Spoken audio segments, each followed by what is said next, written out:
राधे मेरी स्वामिनी, मैं राधे को दास जन्म जन्म मोहे दीजियो, श्री वृंदावनवास।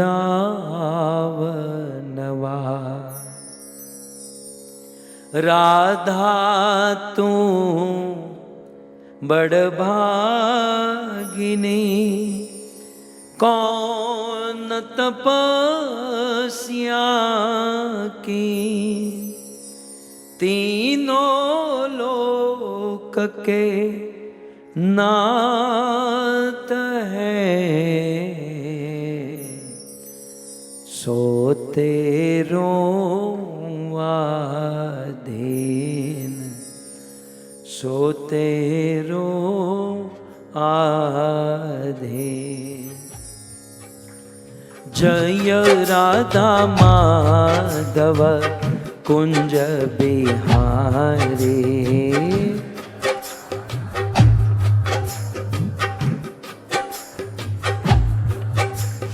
जय राधा माधव कुंज बिहारी, जय राधा माधव कुंज बिहारी, जय राधा माधव कुंज बिहारी, राधा माधव कुंज बिहारी।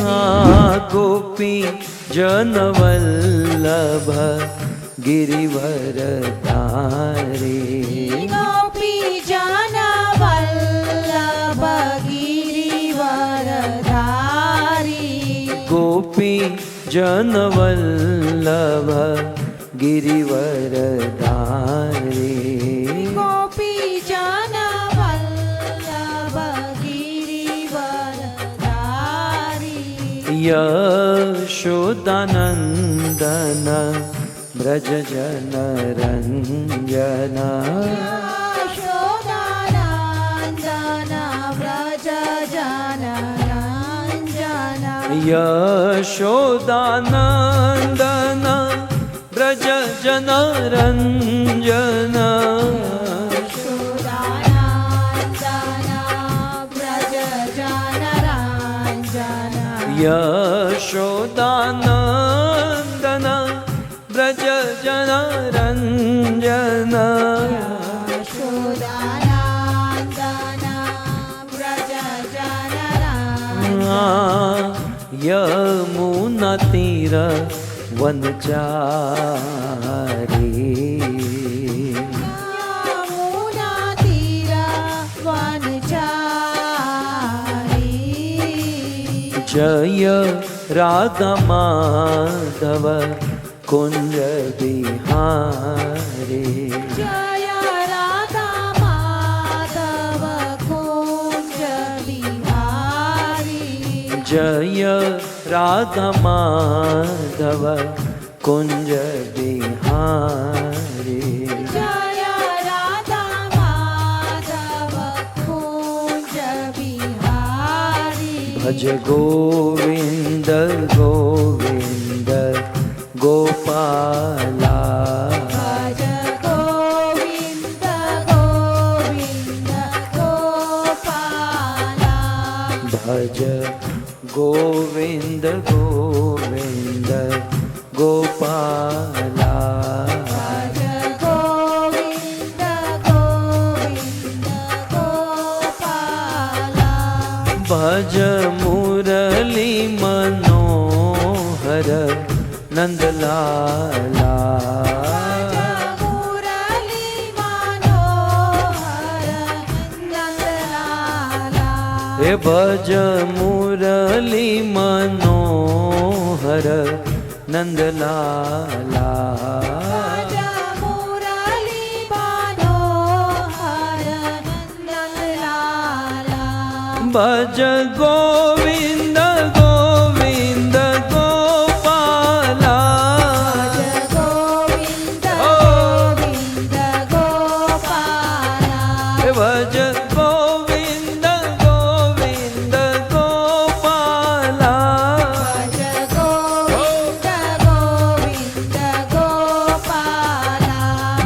मुरली मनोहर नंदलाला भज मुरली मनोहर नंदलाला भज मुरली मनोहर नंदलाला भज मुरली मनोहर नंदलाला भज गोविंद गोविंद गोपाला भज गोविंद गोविंद गोपाला भज गोविंद गोविंद गोपाला भज गोविंद गोविंद गोपाला जय जय नंद यशोदा दुलाल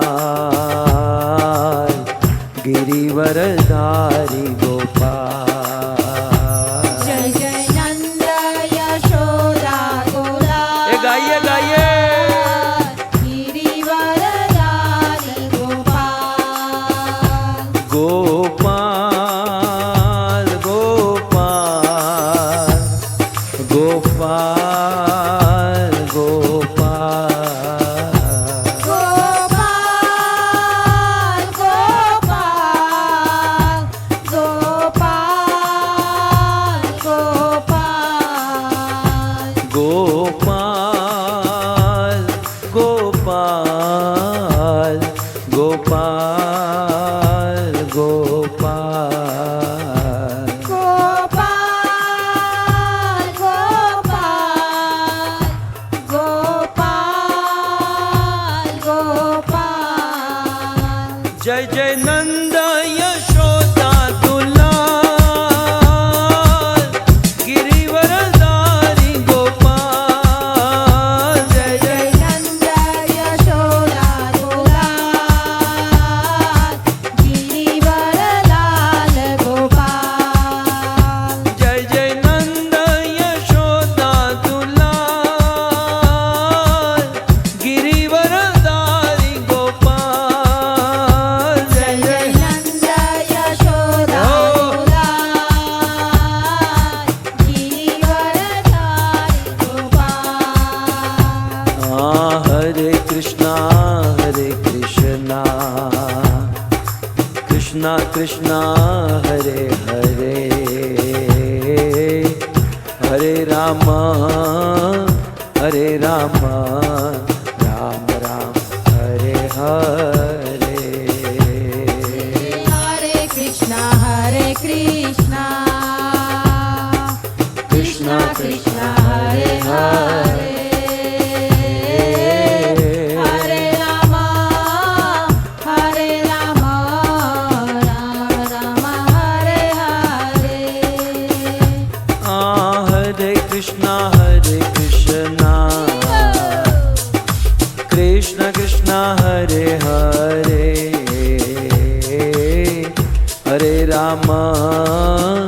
हरे राम राम राम हरे हरे हरे कृष्णा कृष्णा कृष्णा हरे हरे हरे राम राम राम हरे हरे बोलो हरे Krishna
Krishna Hare Krishna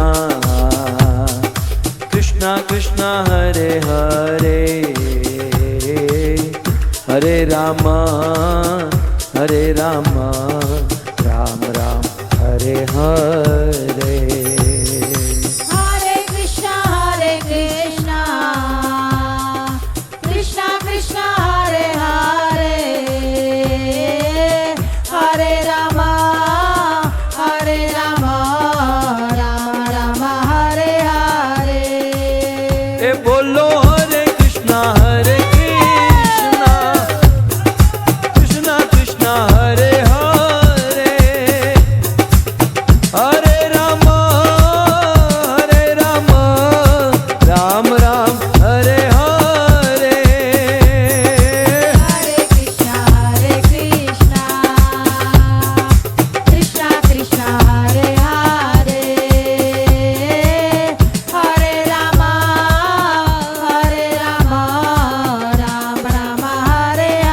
Rama Rama Hare Hare हरे Krishna Krishna Krishna Hare Hare Hare Ram Ram Ram Hare Hare Hare Krishna Krishna Krishna Hare Hare Hare Rama Rama Rama Hare Hare जय जय प्रभुपाद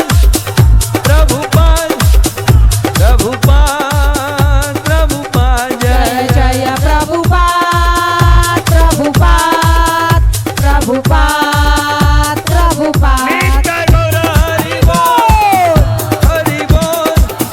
हरि बोल नित्य गौर Hari Bol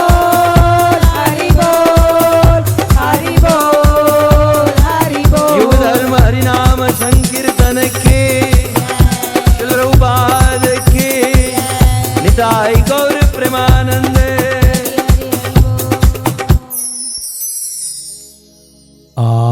आराध्यो भगवान ब्रजेश तनय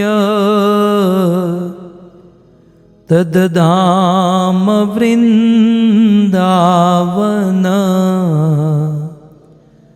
रम्या काचिदुपासना ब्रजबधो वर्गेण या कल्पिता श्रीमद्भागवतं प्रमाणममलम् प्रेमापुमल्तो महान् श्रीचैतन्य महाप्रभो मतमिदम् तत्रादरो नः पर वंशी विभूषितकरा नवनीरदाभात् पीताम्बर दरुणबिम्बफल दरोष्ठा पूर्णेन्दुसुन्दरमुखात् अरविन्दनेत्रात्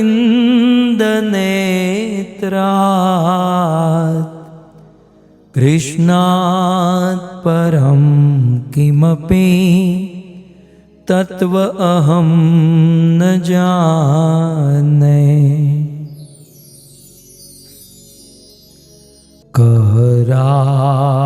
करारविन्दे न पदारविन्दं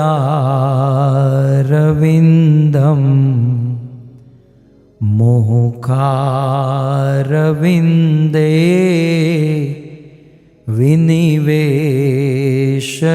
विनिवेशयन्तं वटस्य पत्रस्य पुटे शयानं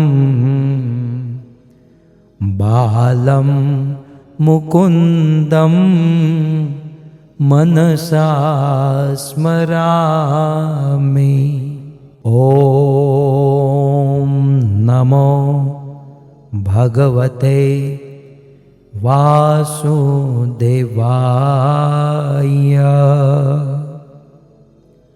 ॐ नमो भगवते वासुदेवाय।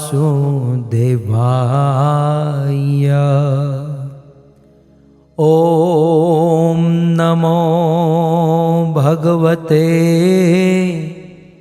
वासुदेवाय।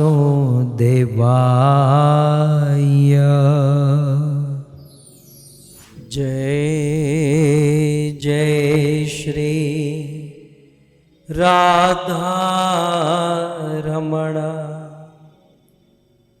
जय जय नवल किशोर। जय गोपी चित चोर प्रभु। जय गोपी चित चोर प्रभु। जय जय माखन चोर। जय जय माखन चोर। श्री कृष्णचंद्र भगवान की, जगत गुरु श्रील प्रभुपाद की। उपस्थित भगवत कथा अनुरागी पधारे हुए भक्त वृंद, इस सभा को परम सुशोभित करने वाले हमारे अंतर्राष्ट्रीय कृष्ण भावनामृत संघ इस्कॉन के वरिष्ठ भक्तगण, दूर दूर से देश विदेश से इस भागवत कथा का श्रवण करने वाले समस्त श्रोतागण एवं अपने पावन पवित्र पूर्वजों की स्मृति में, जैसे कि दामजी भाई, दूधी माता, कांजी भाई, जया बहन, छोटू भाई, जसू बहन और प्रभुदास भाई, इन समस्त पूर्वज पितरों की पावन स्मृति में यह सुंदर भागवत कथा का आयोजन करने वाले यूके निवासी, ऑस्ट्रेलिया निवासी और मूलतः केनिया निवासी हमारे नवीन भाई, रंजन बहन, रमेश भाई, मुरली बहन, अरविंद भाई, इंदिरा बहन और शोभा बहन, आप सभी भक्तों का भगवत कथा के इस प्रथम दिवस में हमारे अंतःकरण से हार्दिक स्वागत एवं आप सबके चरणों में हमारा प्रणाम। राधे श्याम। श्रील प्रभुपाद अपने दिनों में जब विदेश भ्रमण कर रहे थे और दिन दुगनी रात चुगनी श्रील प्रभुपाद भयंकर प्रचार कर रहे थे, रोज हजारों लाखों लोगों को मिल रहे थे और जिनको मिलते उनको पवित्र कर देते अपनी वाणी से, अपने स्पर्श से, अपनी सेवा से। श्रील प्रभुपाद 10 साल की आयुष्य, 10 साल में अपने जीवन के अंतिम 10 वर्ष में वे पूरी दुनिया में 10 परिक्रमा किए और प्रचार के दौरान प्रभुपाद विचरण करते करते अफ्रीका पहुंचे। अब ध्यान से सुनिए, अफ्रीका पहुंचे। अफ्रीका में वो केनिया में गए। प्रभुपाद जी के साथ उनके अनेकों शिष्य भी थे और प्राय आप देखो प्रभुपाद ने अमेरिका से प्रचार प्रारंभ किया इसलिए कई सारे विदेशी अमेरिकी जो जिसका जन्म अमेरिका में हुआ है, ऐसे विदेशी भक्त प्रभुपाद के साथ रहते थे और वे बेचारे जानते नहीं थे कि साधु की सेवा कैसे करनी चाहिए, संतों की सेवा कैसे करनी चाहिए। लेकिन हम धन्य हैं, हमारे भारत की संस्कृति में, भारतीय के खून में सेवा भरी है, भारतीय के ब्लड में संस्कृति भरी हुई है। भले भक्त हो या न हो, भारतीय व्यक्ति इतना तो जानता है कि घर पर आए हुए अतिथि की, साधु की सेवा कैसे करनी चाहिए। शिल प्रभुपाद अफ्रीका में पहुंचे, अफ्रीका में केनिया में पहुंचे और केनिया में एक गृहस्थी के घर पर गए और जिस गृहस्थी के घर पर वे पहुंचे, वे दाम्पत्य, पवित्र दाम्पत्य जीवन जिनका था, उस गृहस्थी का नाम था दामजी भाई और उनकी धर्म पत्नी का नाम था दूधी बहन। भारतीय संस्कृति, वैसे तो भारत में ही इनका जन्म हुआ ना, तो दामजी भाई ने क्या किया, शिल प्रभुपाद जी को बिठाया और शिल प्रभुपाद जी को बिठाकर अपने हाथों से प्रभुपाद जी के चरण धोए। कई वर्षों के बाद प्रभुपाद ने देखा कि कई वर्षों के बाद मुझे कोई ढंग से सेवा करने वाला दिखा है, क्योंकि वे विदेश में प्रचार कर रहे थे और विदेशी लोग बेचारे जानते नहीं कैसे घर पर आए हुए अतिथि की सेवा करनी चाहिए, कैसे उनका आतिथ्य करना चाहिए। सो हमारे दामजी बापा ने उनके चरण धोए पंचामृत से, दूध से, अपने जल से, और उनकी धर्म पत्नी दूधी माता आई और उन्होंने शिल प्रभुपाद जी के मस्तक में तिलक किया। और उस समय शिल प्रभुपाद जी ने कहा अपने विदेशी शिष्यों को, देखो साधुओं की सेवा, साधुओं का स्वागत ऐसे होता है। तुम लोग आके सीधे खड़े रह जाते हो, गुरुजी, साधु महाराज कैसे हो, हाय हाउ आर यू, ये नहीं होता। साधु स्वागत ये होता है, उसे आसन पर बिठाकर उनके चरणों को धोना, उनको तिलक करना। शिल प्रभुपाद जी ने अपने शिष्यों को, अपने सन्यासी शिष्यों को सिखाया कि सीखो इस गृहस्थी से, साधुओं की का स्वागत इस प्रकार से किया जाता है। मुझे आज कहने में बड़ी प्रसन्नता हो रही है भक्तों, ये उसी दामजी बापा और दूधी बहन के परिवार के द्वारा इस कथा का आयोजन हुआ है। पटनी परिवार है, ये उस परिवार का आयोजन है, ये उनकी कथा है जिन्होंने अपने हाथों से शिल प्रभुपाद जी के चरण धोए और प्रभुपाद के मस्तक पर तिलक किया। सच कहूं तो मानो जैसे भगवान रामचंद्र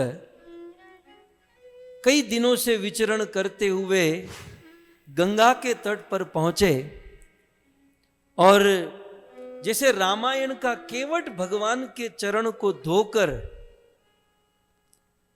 गंगा पार कराने से पहले केवट अपने परिवार को, अपने पूर्वजों को गंगा पार करा दिया। भगवान राम गंगा पार करना चाहते थे, लेकिन गंगा पार करने से पहले केवट ने राम जी के चरण धोए और राम जी को गंगा पार कराए, उसके पहले अपने पूरे परिवार को भवसागर पार करा दिया। मैं तो यही कहूंगा कि दामजी बापा ने प्रभुपाद के चरण धोए, इस चरण को धोकर पूरे पटनी परिवार को, इस परिवार की 21 पीढ़ी को भवसागर पार करा दिया। जहां तक मेरी दृष्टि और मेरा ज्ञान, मेरा नॉलेज है, तब तक केवट ने ऐसा कोई नाम जप नहीं किया था, मतलब ऐसी कोई बहुत विशेष साधना नहीं की थी जैसे बड़े बड़े लोग करते हैं, कोई विशेष पूजा, विशेष साधना, ऐसा कुछ केवट ने नहीं किया था। केवल भगवान के चरणों को धोकर स्वयं और अपने पूरे परिवार को भवसागर पार करा दिया। कुछ दिनों से पटनी परिवार के साथ हमारा संबंध, हम एक दूसरे को जानते हैं। मैंने किसी को पूछा ही नहीं। मैं कई सारे लोगों को इस परिवार से जानता हूं, मैंने कभी किसी को नहीं पूछा कि आपकी दीक्षा हो गई, आपके गुरु कौन, आप क्या करते क्या नहीं करते, क्योंकि मुझे इतना विश्वास है कि जैसे केवल भगवान रामचंद्र के चरण को धोकर केवट और उनका परिवार भवसागर पार हो गया, वैसे दामजी बापा ने प्रभुपाद के चरण धोए और वे स्वयं और पूरे परिवार को भवसागर पार कर दी। इसमें कोई संशय नहीं है। અને જેમ દૂધી માતાએ પ્રભુપાદના મસ્તક પર તિલક કરી અને પ્રભુપાદને સુસજ્જિત કર્યા, એવી જ રીતે માનો रामायण की शबरी है। देखो ये दंपति को देखकर दो चरित्र सामने आते हैं। हमारे दामजी बापा ने चरण धोए तो केवट बिल्कुल, और दूसरी ओर कई वर्षों से राह देख रही थी कि भगवान रामचंद्र मेरे गृह मेरे घर आएंगे, और फिर एक दिन भगवान रामचंद्र आए और शबरी ने राम के मस्तक पर तिलक किया, राम को सुशोभित किया। ठीक उसी प्रकार हमारी दूधी माता ने भगवान शिल प्रभुपाद जी के मस्तक पर तिलक करके उनको सजाया। प्रभुपाद को क्या सजाया, ये पूरे पटनी परिवार और इस परिवार की 21 पीढ़ी सज गई। तो अब केवट में और दामजी बापा में मुझे कोई अंतर नहीं दिखता, केवल एक ही अंतर है कि केवट की जो नौका थी वो नौका लकड़े की थी, और पटनी परिवार के पास भी नौका है लेकिन वो सोने की बनी हुई है। बस इतना फर्क है, क्योंकि ये लोग सोनी है ना, आखिर तो सोने का धंधा करते हैं। अमित नारायण प्रभु के ही नजदीकी पराजिया सोनी है ये। सो बहुत सुंदर रामायण के केवट और शबरी की तरह दामजी दादा और दूधी माता ने अपने जीवन में आचरण किया। फर्क इतना है कि केवट की नौका लकड़े की थी और ये सब उनका परिवार, उनके बच्चे बैठे हैं, ये लोग के पास जो नौका है वो सोने की है। कुछ लोग ऑस्ट्रेलिया में बैठे हैं, कुछ लोग यूके में बैठे हैं, कुछ लोग केनिया में बैठे हैं, सोने की दुकान लेकर, सोने की नौका लेकर। केवट के जीवन से एक वस्तु बहुत सुंदर सीखने लायक है। केवट भवसागर पार हो गया, और ऐसा नहीं कि केवट कोई साधु बाबा सन्यासी जंगल में चला गया। केवट बिजनेस करता था, जॉब करता था। क्या जॉब करता था? लोगों को नदी पार कराता था। केवट ने अपना कर्म नहीं त्यागा, केवट ने अपना धर्म कर्म नहीं त्यागा, अपना कर्म करता रहा। लेकिन केवट से एक चीज सीखने लायक है कि केवट जो भी कर्म किया गंगा के तट पर, गंगा के प्रवाह में किया, वो गंगा में अपनी नौका चला रहा था। हम और आप नौका चलाए, नौका चलाए मैंने दुकान चलाए, बिजनेस करे, जॉब करे, जो भी कर्म के अनुसार मेहनत लिखी है वो मेहनत करे, लेकिन गंगा में रहकर करे, गंगा के प्रवाह में करे। और गंगा के प्रवाह का अर्थ क्या है? रामायण के बाल कांड ने इसकी व्याख्या दी है कि गंगा का प्रवाह माने भगवान की भक्ति।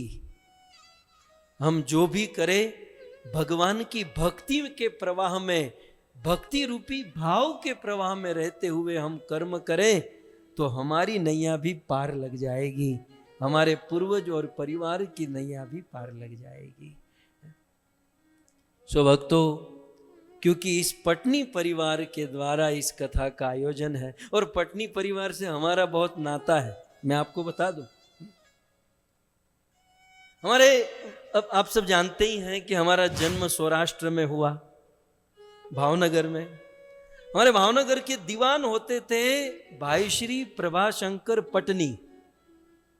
आपकी जानकारी के लिए, प्रभाशंकर पटनी भावनगर दीवान, और बहुत सुंदर वे रामायण के पात्रों को लेकर उनके मूल्य को प्रस्तुत किए।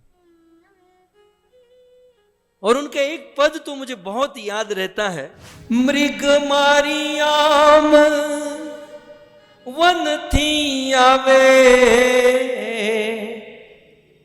मृग मारियाम वन थी आवे न मळे सीता नार, हासित हासित एम पुकारे, हासित हासित एम पुकारे, आँख मां आंसुनी धार, बनो पति तो बनो ये वो, હતો સતી સીતને જેવો, બનો પતિ તો બનો એવો, હતો સતી સીતને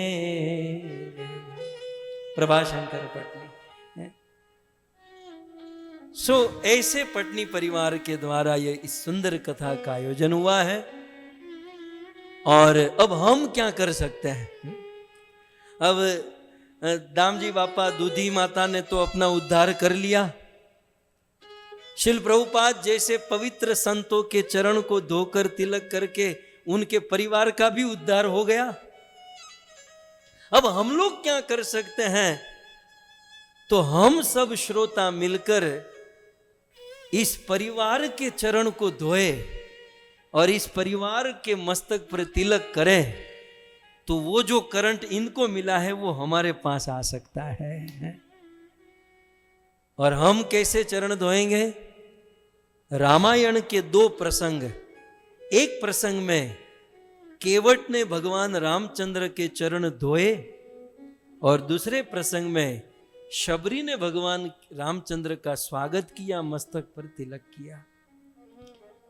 लगातार 7 दिनों तक केवट प्रसंग श्रवण करके और श्रवण कराकर हम इस पटनी परिवार के चरणों को धोएंगे। आप सब तैयार हो? तब सब तैयार हो? हाँ। और लगातार इन आने वाले 7 दिनों में शबरी चरित्र सुनकर इस यजमान परिवार को हम तिलक करेंगे, ताकि इस परिवार में दामजी बापा और दूधी माता के द्वारा शिल प्रभुपाद जी की जो सेवा की गई और जो फल, जो लाभ प्राप्त हुआ, वो फल व लाभ हमें भी प्राप्त हो जाए।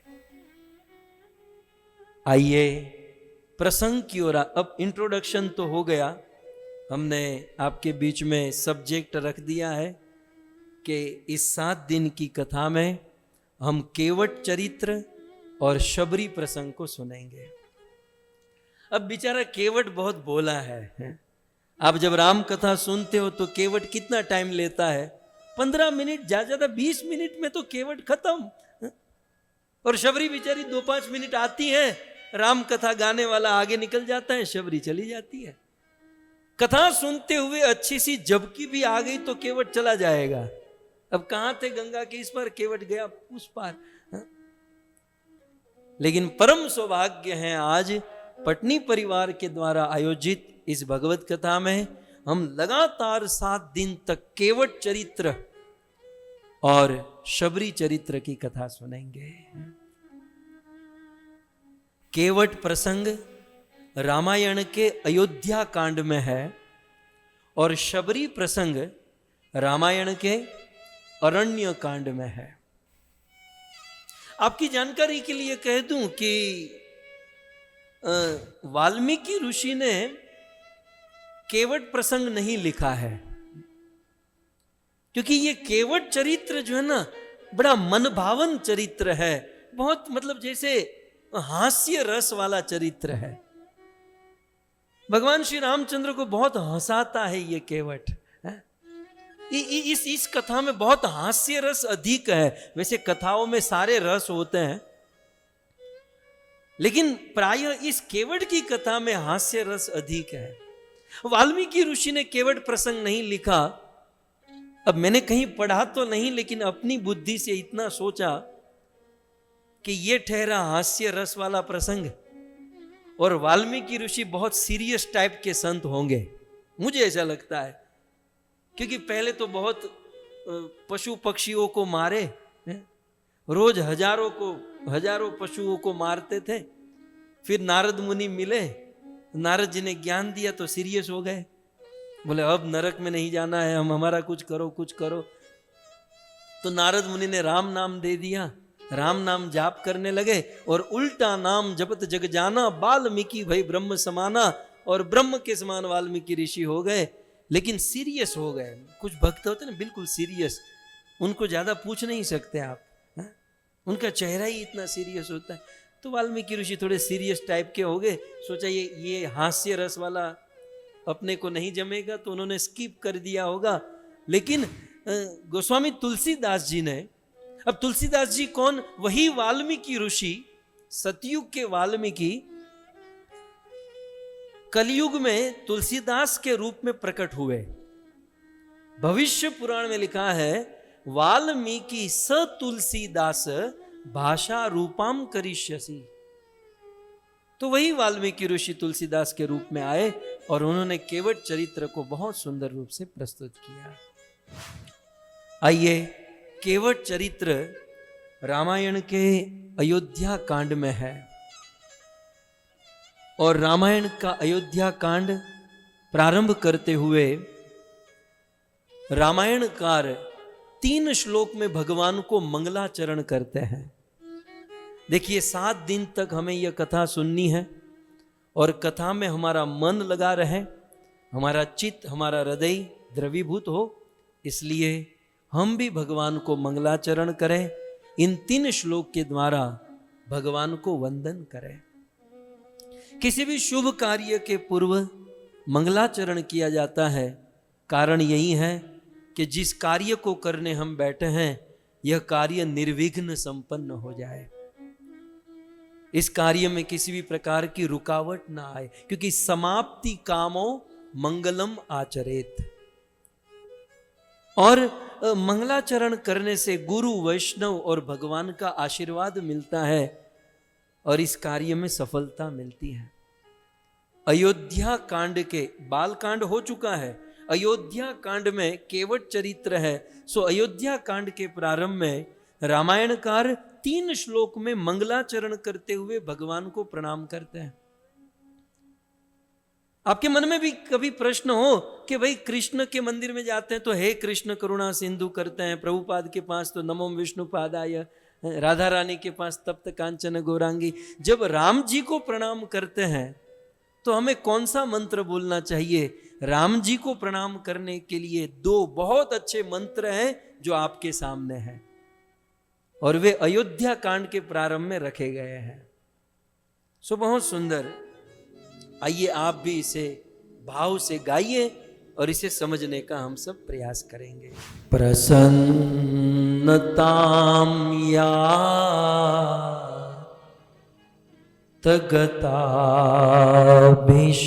तगताभिषेकत तथा न ममले वनवास दुखत मुखाम्बुज श्री रघुनंद नस्य मे मुखाम्बुज श्री रघुनंद नस्य मे सदास्तु सामन जो मंगल प्रदा।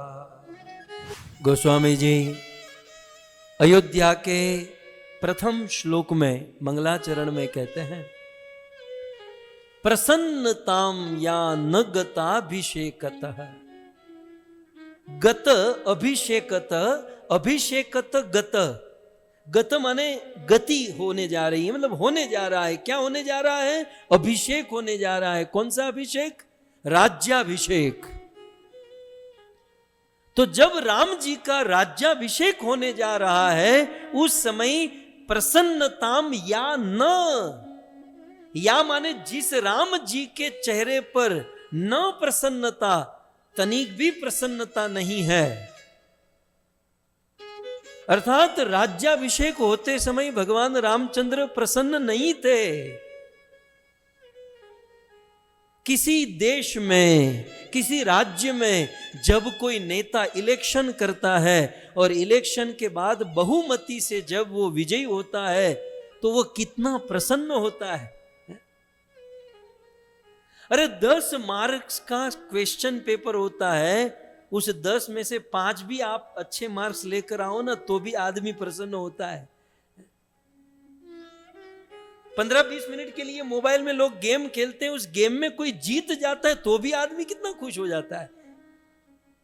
अरे गेम छोड़ो, वो फुटबॉल मैच, क्रिकेट मैच, न मौसी का बेटा है न आंटी का बेटा है, कोई नहीं, किसी से कोई लेना देना नहीं, लेकिन वो लोग जीतते तो यहां आदमी कितने खुश होते हैं। पूरी दुनिया का या अयोध्या का राजा बनने जा रहे हैं, राज्य अभिषेक होने जा रहा है, लेकिन ऐसी परिस्थिति में भी भगवान रामचंद्र प्रसन्नताम या न, ये न शब्द बड़ा महत्वपूर्ण है। या माने जो रामचंद्र प्रसन्नताम न, प्रसन्न नहीं थे कब? गताभिषेकत, अभिषेक जब होने जा रहा था, राजा बन रहे थे, तब वो प्रसन्न नहीं थे। अब यहां प्रश्न होगा ना कि क्यों प्रसन्न नहीं थे? भगवान रामचंद्र के मन में यही भावना थी कि आज मैं तो राजा बनने जा रहा हूं, लेकिन मैं अकेला नहीं, मेरे अन्य 3 भाई हैं, और मेरे अन्य जो 3 भाई हैं, हम तीनों का जन्म एक साथ हुआ।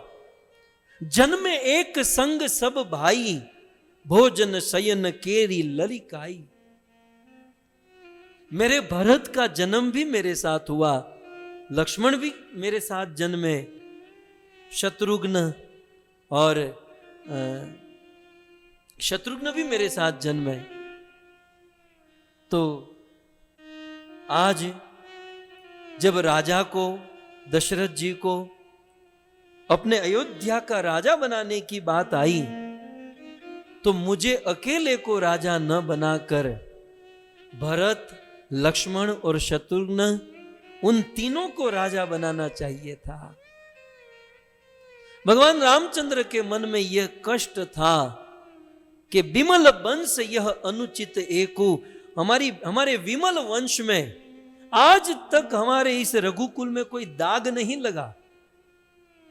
ऐसे पवित्र वंश में सब कुछ ठीक हो रहा था, लेकिन आज यह अघट घटना घट गई।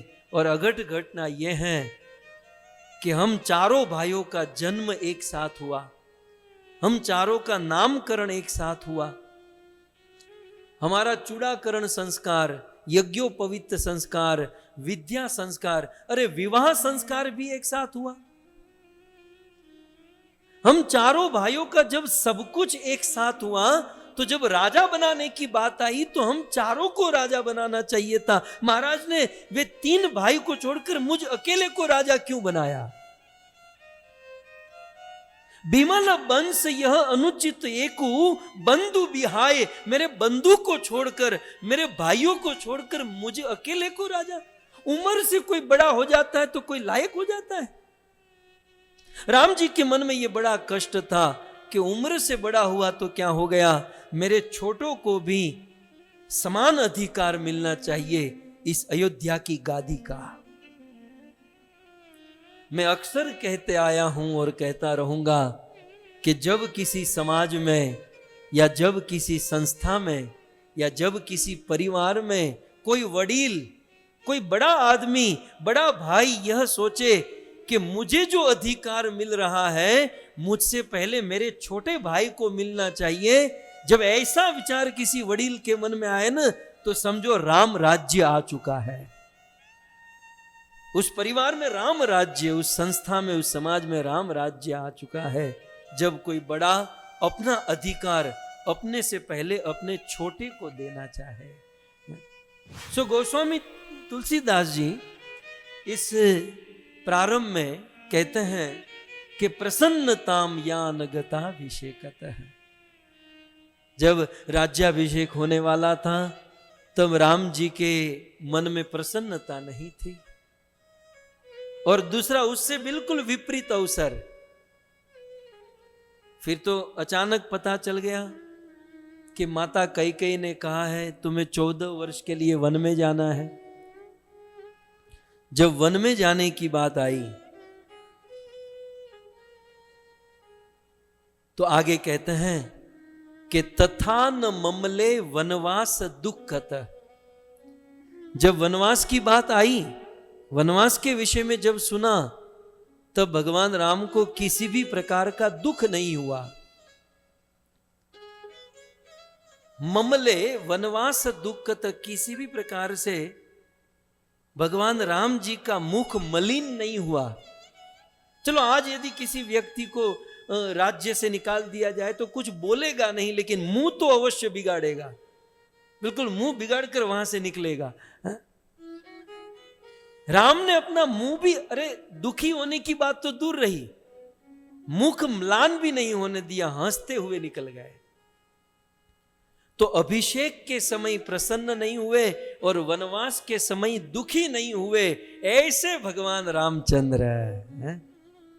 मुखाम्बुज श्री रघुनंदनस्य में सदास्तु सामंजु मंगल प्रदा। जीवन में सुख और दुख, बड़ी चरम सीमा का दुख था और बड़ी चरम सीमा का सुख था, लेकिन ऐसे सुख और दुख की परिस्थिति में भी जो सम रहते हैं, ऐसे सम रहने वाले भगवान रामचंद्र का मुख सदा सदा के लिए मेरे मन में बसा रहे, ऐसी कामना चाहता हूं। प्रभु मैं आपके चरणों में यही प्रार्थना करना चाहता हूं। इस प्रकार कहकर अयोध्या कांड के मंगलाचरण का प्रथम श्लोक कहा। अब दूसरा श्लोक कहते हुए कहते हैं, नीलांबुज मलको मलांगम सीता समारो पितवाम भागम पाणो महाशा यकचारु चापम पाणो महाशा यकचारु चापम नमामि रामं रघुवंशनाथम। नीलांबुज श्यामल कोमलांगम।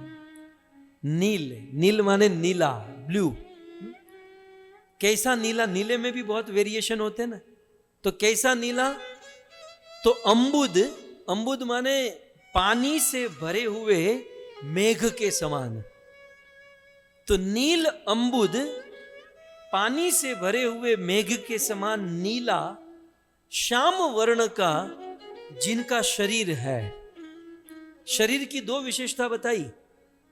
एक तो भगवान रामचंद्र का शरीर कैसा है? श्याम वर्ण का। कुछ लोग कहते ना राम ग्रीन रंग के हैं। हाँ, साउथ की किसी एक रामायण में राम को ग्रीन भी बताया है, गलत नहीं है। लेकिन इस रामायण में क्या कहते हैं?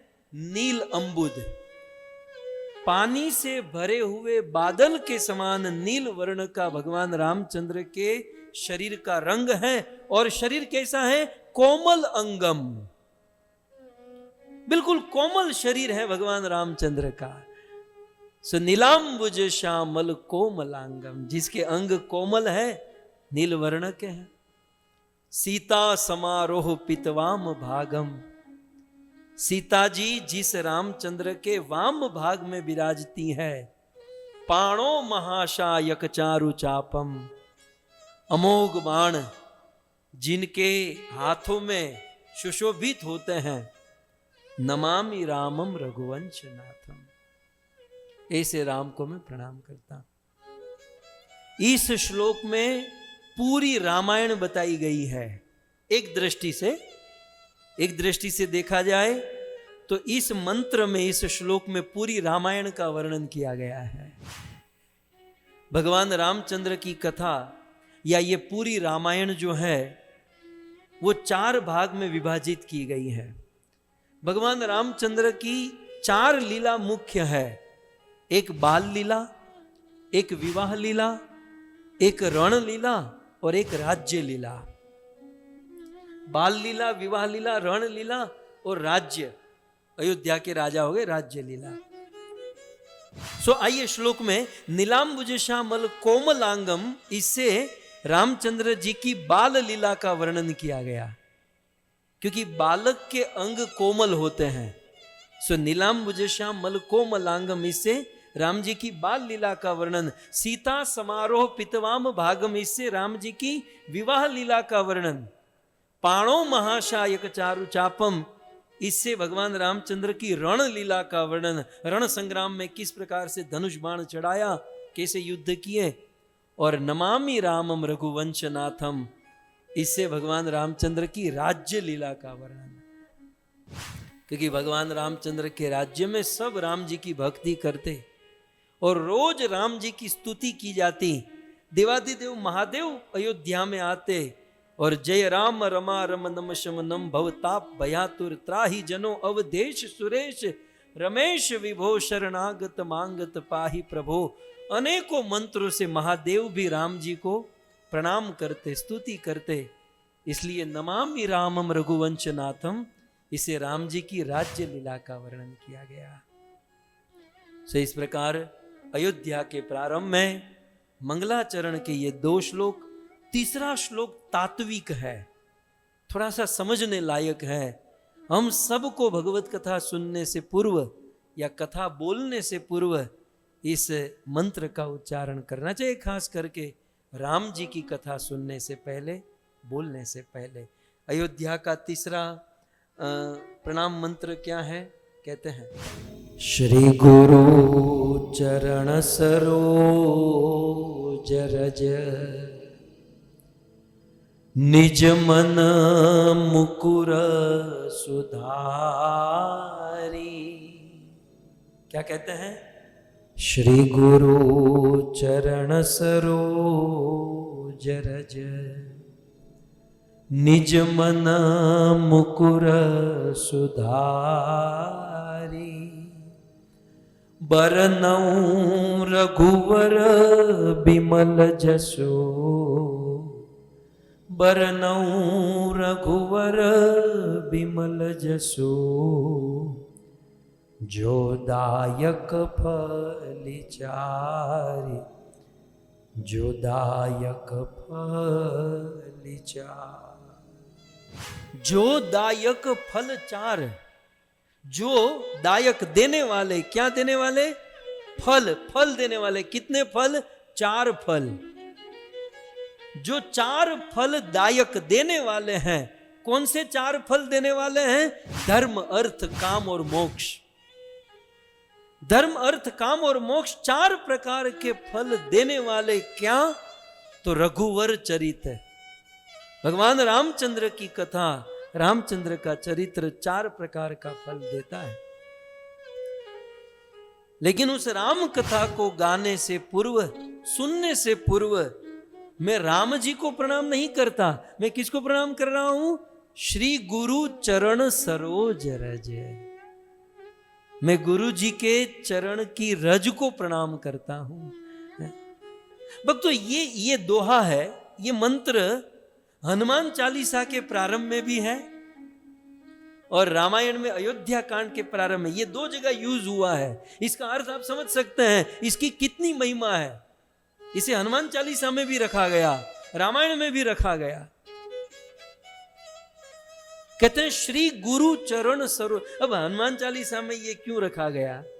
एक्चुअली ये रामायण का है, लेकिन इसको हनुमान चालीसा गाने से पहले गोस्वामी तुलसीदास जी ने गाया क्यों? क्योंकि हनुमान जी रोज राम कथा सुनने के लिए गोस्वामी तुलसीदास जी के पास आते थे। एक दिन हनुमान जी आए, कहा कि गोस्वामी जी बताइए आज क्या सुनाओगे? आज रघुनाथ जी का कौन सा चरित्र सुनाओगे?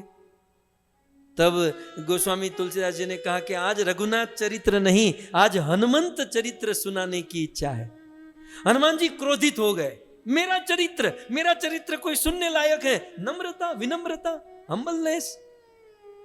कोई भक्त अपनी प्रशंसा सुनना नहीं चाहता। हनुमान जी ने कहा मेरा चरित्र सुनने लायक है, मेरा चरित्र सुनाओगे मैं यहां नहीं रहूंगा। हनुमान जी खड़े हो गए और खड़े होकर जाने लगे। तब गोस्वामी जी ने कहा रुको रुको रुको रुको, मैं कुछ और सुनाता हूं। बोले क्या सुनाते हो? तब उस समय गोस्वामी जी ने ये श्लोक वहां कहा, श्री गुरु चरण सरोज रज निज मन मुकुर सुधार बरनऊ रघुवर विमल जसु। मैं रघुवर राम के विमल यश को गाने जा रहा हूं। हनुमान जी वापस आए, बैठ गए। अब हनुमान जी वापस आकर आसन पर बैठ गए। हनुमान जी का कैसा है जानते हैं? एक बार आसन पर बैठ गए तो बैठ गए, फिर समाधि लग गई, फिर खड़े नहीं हो पाते। तो गोस्वामी तुलसीदास जी ने देखा कि हनुमान जी आसन पर जमकर बैठ गए हैं, फिर शुरू कर दिया, जय हनुमान ज्ञान गुण सागर, जय कपीत तिहुलोक उजागर, राम दूत अतुलित बल दामा, अंजनी पुत्र पवन सुत नामा। अब हनुमान जी खड़े हो तो कैसे खड़े हो, वो तो जमा कर बैठ गए हैं।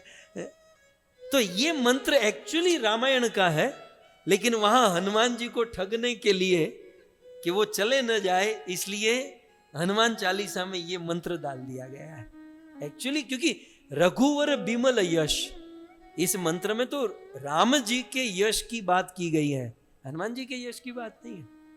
खैर आइए इसे समझने का प्रयास करें।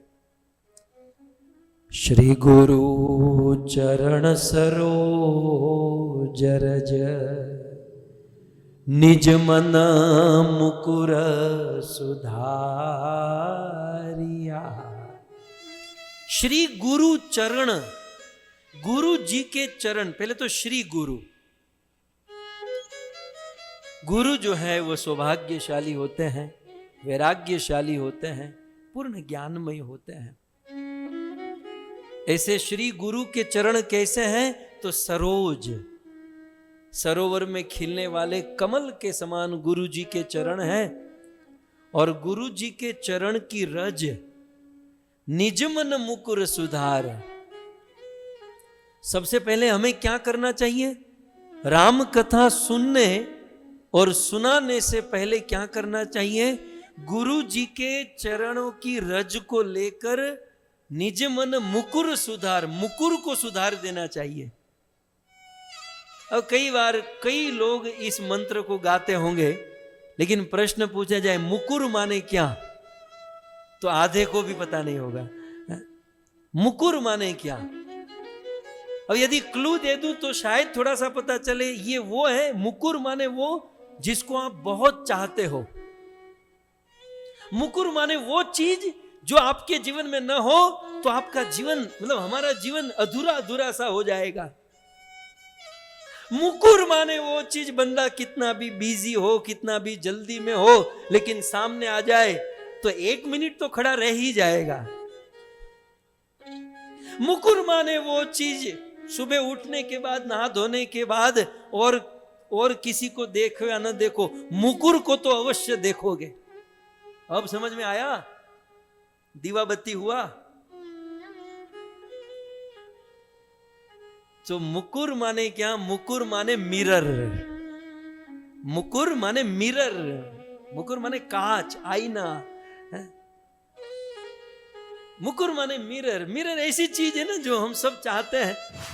हमारे जीवन से यदि मिरर चला जाए तो यार बड़ी परेशानी हो जाएगी कि हम ये जो तैयार होते हैं और फिर ये जो लट निकालते हैं वो कैसे देखेंगे। बंदा कितना भी रास्ते से, कितना भी तेजी से जा रहा हो, बिजी हो, लेकिन रास्ते में कोई मिरर आ गया तो 1 मिनट तो खड़ा रहकर थोड़ा सा ठीक कर ही लेता है। फिर भी कुछ लोग तो फिर भी अच्छा है, लेकिन कुछ लोग तो आधे आधे घंटे तक बैठे रहते हैं। खैर, मैं ये, अब आप भूलोगे नहीं इसलिए मैं थोड़ा सा एग्जाम्पल दे दिया। मुकुर माने मिरर। और इस श्लोक में मिरर किसको कहा गया? मन को। मन रूपी मिरर, मन रूपी मुकुर। हमारा मन कैसा है? मिरर के समान, मुकुर के समान। मतलब हमारे मन में दुनिया वैसी दिखेगी जैसा हमारा मन है। मतलब मिरर जैसा होता है ना वैसा ही प्रतिबिंब दिखाई देता है। मिरर के ऊपर कचरा हो तो वो दिखने वाला भी कचरा जैसा ही दिखेगा। मिरर जितना अच्छा होता है दिखने वाला भी उतना चकाचक दिखाई देता है। बहुत डिपेंड करता है मिरर पर। और फिलहाल क्या हुआ है, हम सबका मिरर जो है ना बिगड़ चुका है भक्तों। और ये मन रूपी मिरर को साफ करने का सबसे बड़ा उपाय यदि कोई है तो वह है गुरु के चरण की रज। आपके घर के मिरर को तो साबुन से, लिक्विड से आप साफ कर सकते हो, लेकिन मन रूपी मिरर को कौन से लिक्विड से साफ करोगे? कौन से साबुन से मन रूपी मुकुर को, मिरर को साफ करेंगे? तो मन रूपी मिरर, मन रूपी मुकुर एक और मात्र एक गुरु के चरणों की रज से ही साफ हो सकता है। और मन रूपी मिरर साफ करना क्यों जरूरी है? पहले तो मन को समझ लीजिए। ये मन, बुद्धि, चित्त और अहंकार, ये चार अलग नहीं है, ये चारों चीज एक ही है। थोड़ी सी हटकर व्याख्या कर रहा हूं, थोड़ा सा तात्विक ज्ञान भी। मन, बुद्धि, चित्त और अहंकार ये चार अलग नहीं है, चार एक ही है। एक ही वस्तु की चार वृत्ति है। और इसको क्या कहते हैं? अंतःकरण चतुष्टयी। हम कहते हैं ना हमारा अंतःकरण शुद्ध हो जाए। अंतःकरण, तो अंतःकरण माने चार चीज, मन, बुद्धि, चित्त और अहंकार। ये चारों जब मिलता है तो अंतःकरण होता है। हमारे अंतःकरण में जब संकल्प विकल्प करने की शक्ति उठती है, जब हमारा अंतःकरण संकल्प विकल्प करता है तो उसे मन कहते हैं। जब हमारा अंतःकरण विचारों का संग्रह करता है, विचारों का संग्रह करता है अंतःकरण, तो उसे चित्त कहते हैं। जब हमारा अंतःकरण डिसीजन लेता है तो उसे बुद्धि कहते हैं। और जब हमारा अंतःकरण अहम भाव उत्पन्न करता है कि मैं ये हूं, मैं ये हूं, तो उसी को अहंकार कहते हैं। सो अंतःकरण चतुष्टयी। और ये अंतःकरण चतुष्टयी जो है ना, ये सदा सदा के लिए हमारे साथ रहता है। ये शरीर तो आज है, कल नहीं रहेगा। शरीर तो मिला है, आया है तो जाएगा। कबीरदास जी कहते हैं, आए हैं सो जाएंगे राजा रंक फकीर, एक सिंहासन चढ़ी चले एक बंधे जंजीर। आए हैं तो जाएंगे, शरीर आएगा जाएगा, लेकिन ये अंतःकरण चतुष्टयी जो है, मन, बुद्धि, चित्त और अहंकार, ये तो वैसा का वैसा हमारे साथ ही रहेगा। और इस अंतःकरण चतुष्टयी को यदि शुद्ध करना चाहते हैं, मन रूपी मुकुर, मन रूपी मिरर को यदि साफ करना चाहते हैं, तो क्या करना चाहिए? श्री गुरु चरण सरोज रज निज मन मुकुर सुधार। गुरु जी के चरणों की रज से ही मन को साफ कर सकते हैं। अच्छा, ऐसा ही एक श्लोक चैतन्य महाप्रभु ने कहा। हम सब गौड़ीय भक्त हैं, महाप्रभु को कैसे भूल सकते हैं? श्री चैतन्य महाप्रभु ने अपने पूरे जीवन काल में ज्यादा उपदेश नहीं दिए, सभी उपदेशों का सार शिक्षा अष्टकम के रूप में दे दिया। 8 श्लोक, और उसका ओपनिंग करते हुए शिष्टाष्टकम का प्रथम श्लोक, प्रथम शब्द ही क्या है? नाम की, हरि नाम की प्रथम कृपा क्या होती है? तो कहते हैं चेतो दर्पण मार्जनम। चेतो दर्पण मार्जनम भव महा दावाग्नि निर्वापणम श्रेयः कैर्यव चंद्रिका वितरणम विद्यावधू जीवनम।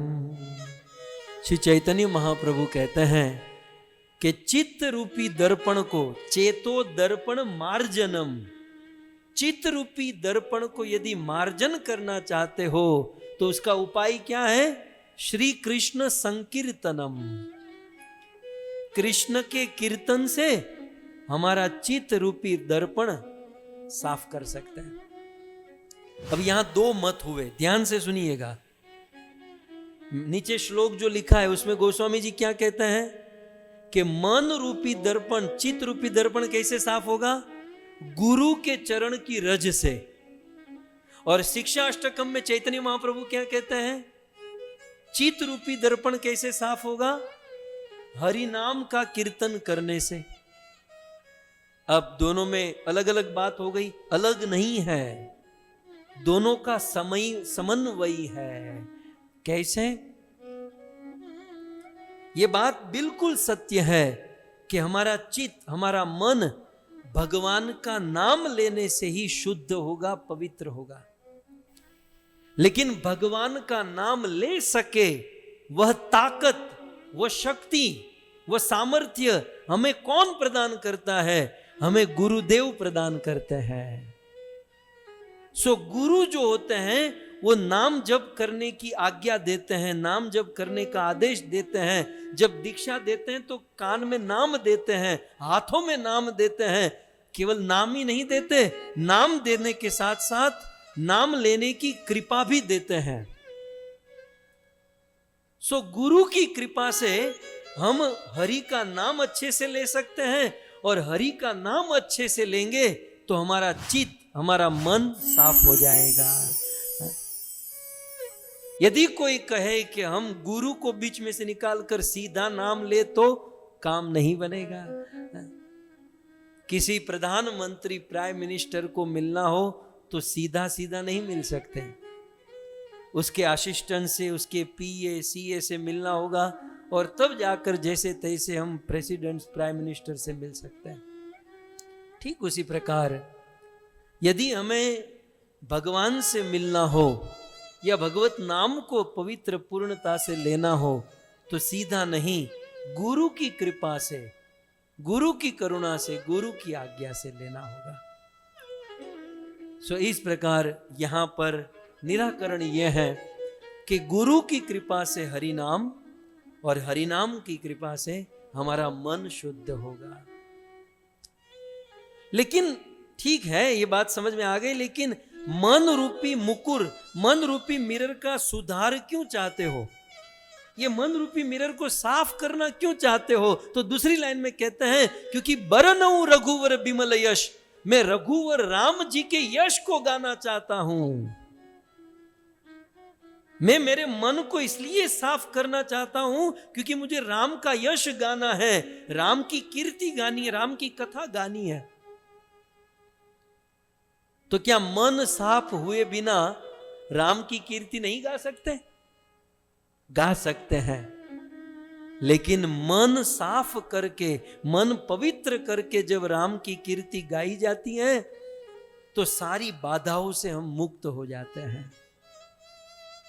भगवान रामचंद्र की कीर्ति गाने में बाधा क्या है?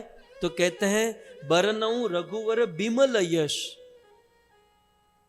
विमल, उसे विच्छेद करेंगे तो होगा मल, और वो मल क्या है? दो बाधा है कि भगवान में प्रेम न होना और भगवान के प्रति भाव प्रकट न होना।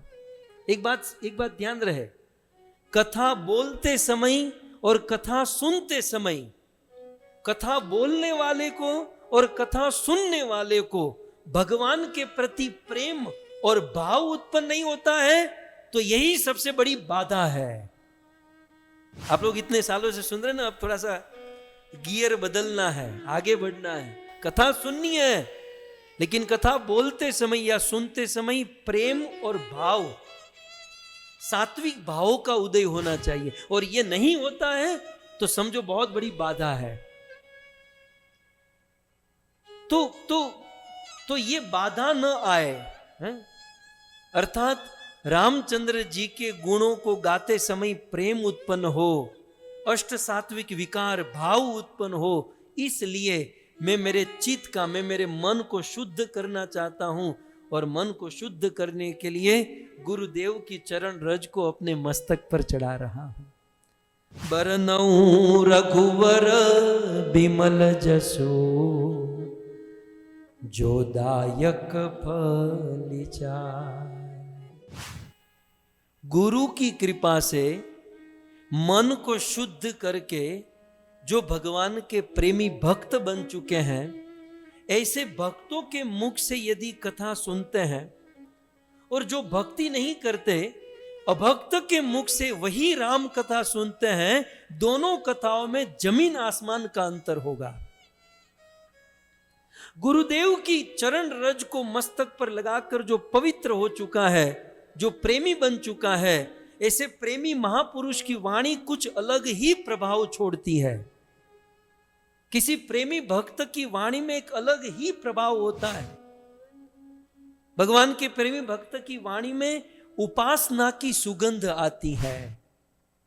किसी भक्त प्रेमी की वाणी में उसने जो भजन किया है वो भजन का रस छलकता है।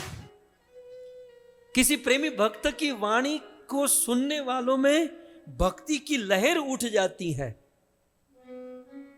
परंतु जिसने गुरुदेव की चरण रज अपने मस्तक पर नहीं लगाई, जो भक्त नहीं है, ऐसे लोगों के मुख से यही राम कथा सुनते हैं तो केवल कथा सुनेंगे, वो भाव, वो रस, वो सुगंध, वो उपासना की लहर, वो प्रेम की लहर सुनने वाले को प्राप्त नहीं हो सकती।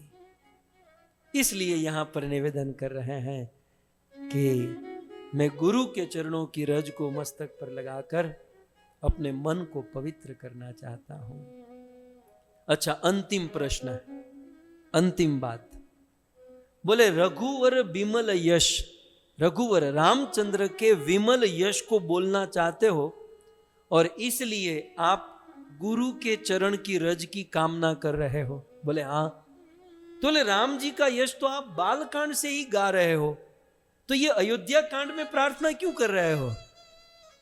ये मंत्र, ये मंगलाचरण रामायण के प्रारंभ में होना चाहिए, बीच में क्यों है? ये आपको प्रारंभ से ही गाना चाहिए था, पहले ही मंगलाचरण करना चाहिए था, ये अभी क्यों कर रहे हो? तो इसका कारण बहुत सुंदर आचार्य गण बताते हैं कि भगवान के चरित्र को समझना कदाचित संभव है, लेकिन भगवान के भक्त के चरित्र को समझना बड़ा कठिन है। और अब तक बालकांड में भगवान के चरित्र का वर्णन था, लेकिन अयोध्या कांड में भगवान के भक्तों का चरित्र वर्णन करने जा रहे हैं। भक्तों के प्रेम का वर्णन। अयोध्या कांड में क्या है? भरत प्रेम का वर्णन, और फिर हमारे केवट प्रेम का वर्णन है। सो भगवान को समझने की तुलना में भगवान के भक्त को समझना बड़ा कठिन है, भक्त चरित्र को समझना बड़ा कठिन है। इसलिए भगवान के चरित्र को जब गाना था तब ये बात नहीं बताई कि हे गुरु जी कृपा करो, स्पेशल मर्सी दो ताकि मेरा मन शुद्ध हो, मैं गा सकूं। भगवान के चरित्र में ज्यादा टेंशन नहीं है, लेकिन भक्त के चरित्र को जब गाना हुआ तब टेंशन बढ़ गया। तब स्पेशल प्रार्थना करते हैं, गुरुदेव आप अपने चरण की रज दो, मेरा मन पवित्र हो जाए और मैं कथा गा सकूं।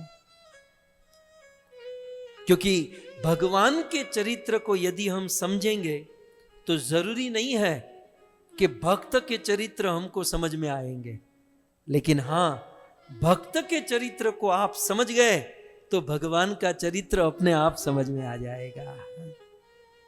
भगवान में प्रीति हुई, भगवान में प्रेम हुआ तो जरूरी नहीं है कि भक्तों में प्रेम होगा, लेकिन हां, भक्तों से प्रेम हो गया तो निश्चित ही भगवान से प्रेम हो जाएगा। और भगवान से क्या प्रेम होगा? भगवान हमको प्रेम करेंगे यदि हमारा भक्तों से प्रेम हो गया। इसलिए भगवान के चरित्र को समझना उससे भी अधिक बड़ी बात है भगवान के भक्त के चरित्र को समझना। क्योंकि ये कठिन है, इसलिए गुरुदेव को स्पेशल प्रार्थना की जाती है कि आप मुझे कृपा दो ताकि मैं इस चरित्र को समझ सकूं। इस प्रकार 3 श्लोक में मंगलाचरण करने के बाद अब गोस्वामी जी जिस चरित्र को सुनने के लिए हम बैठे हैं, इस चरित्र को प्रारंभ करते हैं। मांगी नावन केवट आना,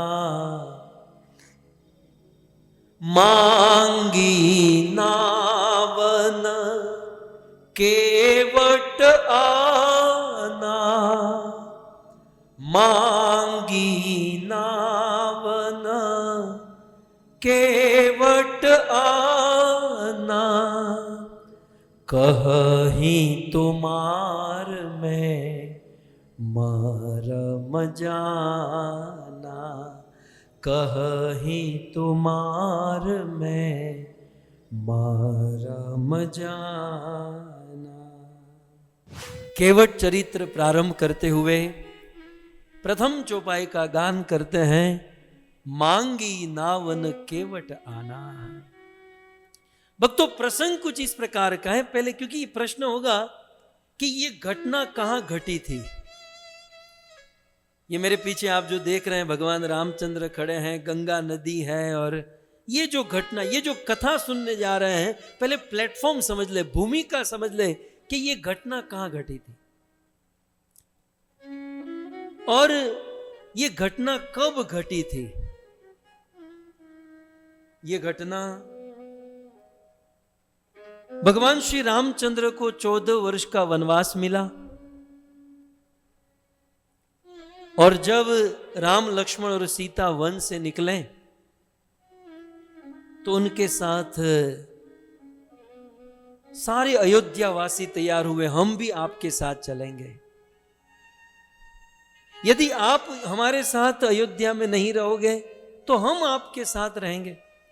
प्रभु, आप जहां जहां जाओगे हम अयोध्या खड़ी कर देंगे, आप चिंता मत करो। भगवान रामचंद्र ने सबको मनाया, आप मत चलिए, वनवास मुझे मिला है, मैं अकेला जाऊंगा। बार बार मनाने पर भी अवधवासी नहीं माने, सो सारे अवधवासियों के साथ राम लक्ष्मण सीता तपस्वियों के वेश में चलते चलते चलते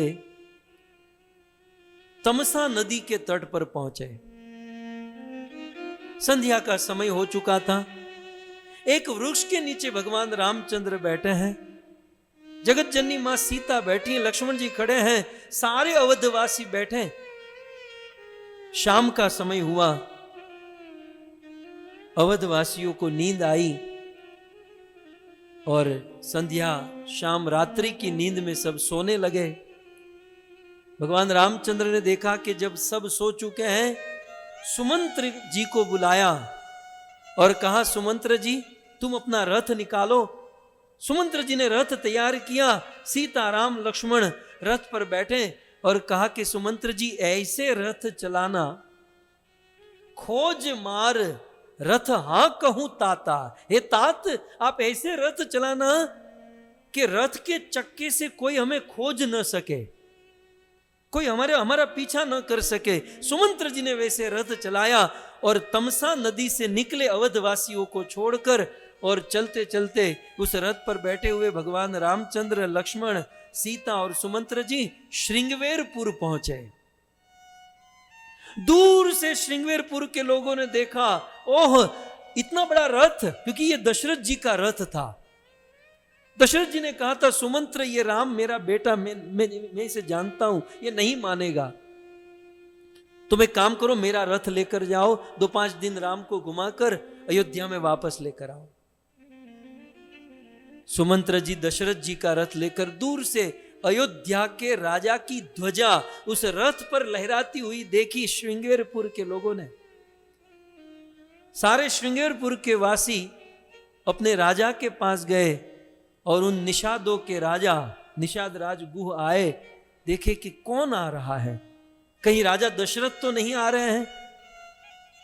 महाराज अवधपति दशरथ जी का स्वागत करने के लिए निषाद राज गुह और वे अपने पूरे गांव वालों को साथ में लेकर खड़े रहे। निकट पहुंचे तो देखा कि ये दशरथ नहीं, ये तो दशरथ नंदन भगवान श्री राम है। और राम को देखकर निषाद राज गुह गदगद हो गए, राम जी के चरणों में गिरे।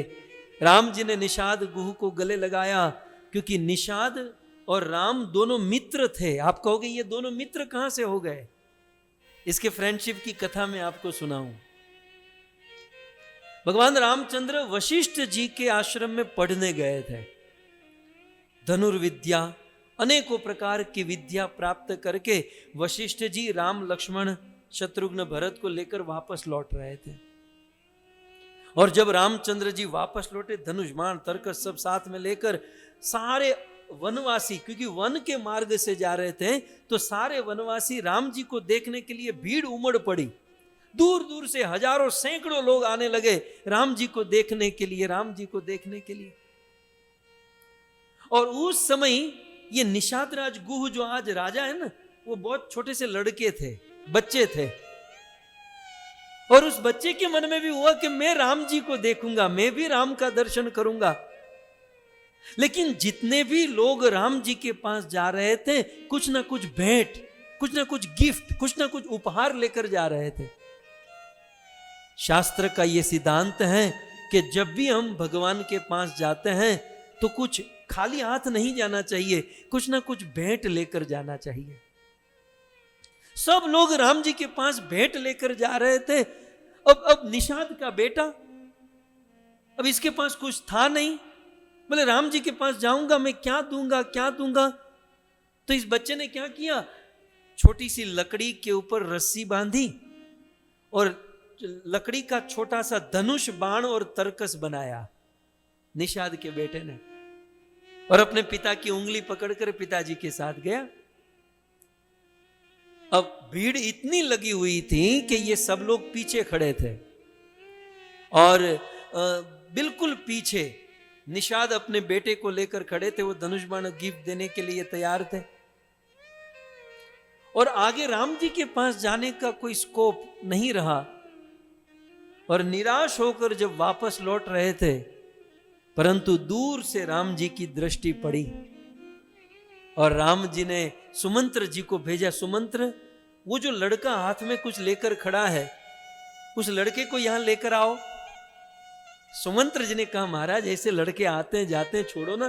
बोले नहीं, उस लड़के को यहां लेकर आओ। सुमंत्र जी रथ से उतरे और उस भीड़ के बिल्कुल अंत में पीछे उस लड़के के पास गए और कहा कि तुम्हें राम जी बुला रहे हैं। फिर भी इसके मन में भय था, मुझे बुला रहे हैं, कहीं डांटेंगे नहीं, मारेंगे नहीं, हमारे राजा के बेटे राजकुमार है। उस निषाद के बेटे को रथ के पास लेकर आए। राम जी ने कहा, इसको रथ पर चढ़ाओ। उसे रथ पर चढ़ाया, और वो तो दोनों हाथ जोड़कर गदगद हो गया, महाराज मेरी आपकी बराबरी कैसी, मुझे नीचे रहने तो। बोले नहीं, आप मेरे साथ रथ पर रहोगे और मेरे साथ चलोगे। तुम पीछे खड़े रहकर क्या सोच रहे थे? उस बच्चे ने कहा कि मुझे आपका दर्शन करना था और आपको भेंट में ये धनुष बाण, ये तरकस, ये सब देना था। भगवान रामचंद्र ने बड़े प्रेम से उस छोटी सी लकड़ी से बने हुए धनुष बाण को ले लिया और कहा कि देखो अब तुम मेरे साथ चलोगे। बोले नहीं नहीं, मैं कैसे चल सकता। बोले मेरे साथ चलोगे। राम जी उस निषाद के लड़के को अपने साथ अयोध्या लेकर गए, और कई दिनों तक राम जी ने उनको अपने साथ रखा। फिर कुछ दिन के बाद वो वापस श्रृंगवेरपुर आ गया। वो लड़का और कोई नहीं, वही बड़ा होकर निषादों का राजा बना, जो था निषाद राज गुह। बोले बचपन में जिस राम ने मुझे स्वीकार किया था, राम जी बड़े से लेकर छोटे तक सबको स्वीकार करते और मुझे अपना मित्र बनाया था। शास्त्र में लिखा है कि रोज इसी बात को याद करके ये गुह अपना जीवन बिताता था कि राम मेरे मित्र हैं, राम ने मुझे गले लगाया है। इस प्रकार दिन महीने साल बीते, और आज राम को श्रृंगवेरपुर में आए हुए देखा तो ये तो धन्य हो गया। लेकिन निकट से जब दर्शन किया तो राम जी तपस्वियों के वेश में, बड़ा आश्चर्य रह गया, प्रभु ये क्या, तपस्वियों के वेश में। सुमंत्र जी ने सारी बात बताई। निषाद गुह को बड़ा क्रोध हुआ। बोले आपकी माता ने आपको वनवास दिया, हमने तो नहीं दिया। प्रभु आप हमारे वन में रहेंगे, आप कहोगे तो हम आपको अपना राजा बनाएंगे, हम आपकी सेवा करेंगे। भगवान रामचंद्र ने कहा कि मैं किसी भी गांव में नहीं रहूंगा, मैं वन में ही रहूंगा। बहुत प्रयास किया निषाद ने, लेकिन भगवान रामचंद्र नहीं माने। तब निषाद राज स्वयं ही कहीं से फल फूल लेकर आए, राम जी को खिलाया। अब एक बात और सुन लीजिए, शायद आपके लिए नई बात होगी। निषाद राज गुह की मां थी और उस माता को बड़ी इच्छा थी कि राम जी हमारे घर पर आए तो मैं मेरे हाथों से राम जी को फल खिलाऊं। उनके मन में बड़ी कामना हुई, क्योंकि हमारे गांव तक आ गए हैं, बस अब घर पर आ जाए ना तो अपने हाथों से राम जी को फल खिलाऊं। लेकिन राम जी ने कहा कि मेरा व्रत है कि मैं गांव में नहीं जाऊंगा, मैं वन में ही विचरण करूंगा। तो भगवान रामचंद्र नहीं जा पाए, लेकिन उस भक्त की इच्छा को समझ गए और ये यथा माम प्रपद्यन्ते, भगवान रामचंद्र ने वरदान दे दिया। और वही निषाद राज गुह की मां, त्रेता युग बीत गया और फिर जब द्वापर युग आया तो गोकुल में वो फल बेचने वाली के रूप में बनकर आई। श्रीमद् भागवत में हम कथा सुनते ना, कृणि ही भो फलानानी, कृणि ही भो फलानानी, फल ले लो, फल ले लो। और फिर भगवान श्री कृष्ण उस फल वाली के पास जाते हैं, 2-3 चावल के दाने देकर वो सारे फल ले लेते। वो फल देने वाली और कोई नहीं, निषाद राज गुह की मां है। आप कहोगे प्रमाण, प्रमाण के बिना तो बात होती ही नहीं है। गर्ग संहिता में भगवान गर्गाचार्य ने ये बात लिखी है कि गोकुल में फल बेचने वाली कौन, सो गर्ग संहिता के अनुसार त्रेता युग में निषाद राज गुह की मां, जिसकी कामना अधूरी रह गई थी कि मैं प्रभु को फल खिलाऊंगी, क्योंकि प्रभु मर्यादा में थे, रामचंद्र मर्यादा में, और ये कृष्ण को काहे की मर्यादा, चाहे मन चाहे उतना खिला लो, जो खिलाना है खिला दो, तो सारा फल ही उठा लिए। तो वहां पर भी बहुत सुंदर कथा है कि बेटा फल ले लो। कृष्ण ने सारे फल ले लिए, टोकरी खाली हो गई और खाली टोकरी लेकर बड़ी प्रसन्न होकर अपने घर वापस जा रही थी।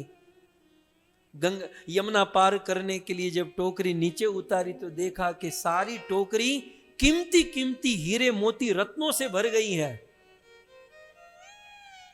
और रत्नों से भरी हुई टोकरी को जब उस महिला ने देखा, हम होते तो खुश हो जाते हैं, ले आ सोनी कथा है ना, આપણને આ સોનું મળ્યું, हमारा तो काम हो गया। कथा हमारे गुजराती में એવું કે हमने तो कथा फली, हमने तो कथा फली। तो वो गोकुल की वो भक्ता ने ऐसा नहीं कहा कि हमको कथा फली, उन्होंने जोर जोर से रोने लगी और रोते हुए भगवान से कहने लगी, कृष्ण कृष्ण ये क्या कर दिया आपने, ये धन संपत्ति, ये सोना हीरे मोती के लिए मैंने आपको फल दिया था? नहीं कृष्ण, कृष्ण आपने ये थोड़ा सा धन देकर मुझे ठुकरा दिया। ध्यान से सुनो कृष्ण, कृष्ण मैंने आपसे प्रेम किया है और मैंने आपसे क्योंकि प्रेम किया है इसलिए प्रेम के बदले प्रेम चाहिए, पैसा नहीं चाहिए। प्रेम के बदले प्रेम, प्रेम के बदले पैसा मांगने वाला तो खोट का धंधा कर रहा है, बहुत लॉस का बिजनेस कर रहा है। प्रेम चाहिए। जो भी धन टोकरी में था सब यमुना में फेंक दिया। मुझे तो काम ईश्वर से, जगत लूटे तो लूटने दे, भले लूट जाए, मुझे तो काम ईश्वर से, मुझे धन संपत्ति से क्या मतलब। आइए फिर से आप लोग द्वापर युग में चले गए, त्रेता में आ जाइए। तो भगवान रामचंद्र श्रृंगवेरपुर में पहुंचे और निषाद राज गुह बड़े दुखी हुए और बड़े दुखी होकर बड़ा अफसोस किए। और एक रात भगवान रामचंद्र श्रृंगवेरपुर में रुके और दूसरे दिन सुबह अब भगवान रामचंद्र श्रृंगवेरपुर से आगे बढ़ रहे हैं। अब आगे जाते समय थोड़े से चले और चलने के बाद गंगा नदी बह रही हैं और गंगा को पार करना है। और गंगा पार करने के लिए भगवान रामचंद्र देख रहे हैं कि कोई आदमी नहीं है, हमको कोई गंगा पार करावे ऐसा कोई आदमी नहीं है। राम जी ने देखा कि उस पार, गंगा के उस पार एक आदमी नौका लेकर बैठा है। और भगवान रामचंद्र ने दूर से पुकारा, क्या पुकारा? मांगी नावन केवट आना, मांगी नावन केवट आना, मांगी नावन, ये गाओ गाओ, केवट आना, मांगी नावन केवट आना। क्यों? कहीं तुम्हार में मरम जाना, कहीं तुम्हार में मरम जाना। मांगी नावन केवट आना। कहते हैं, देखिए ये एक एक शब्द समझ, आपने आज तक कथा, तो ये कथा बहुत बार सुनी होगी, लेकिन इस बार हम शब्दों को समझेंगे। भगवान रामचंद्र ने क्या किया? मांगी नाव। मैंने श्लोक नीचे रखा है, आप श्लोक को देखते जाइएगा। सबसे पहले हमें किस पर समझना है? मांगी नाव। इस पर हम थोड़ा क्लियर करेंगे। मांगी नाव किसने मांगी?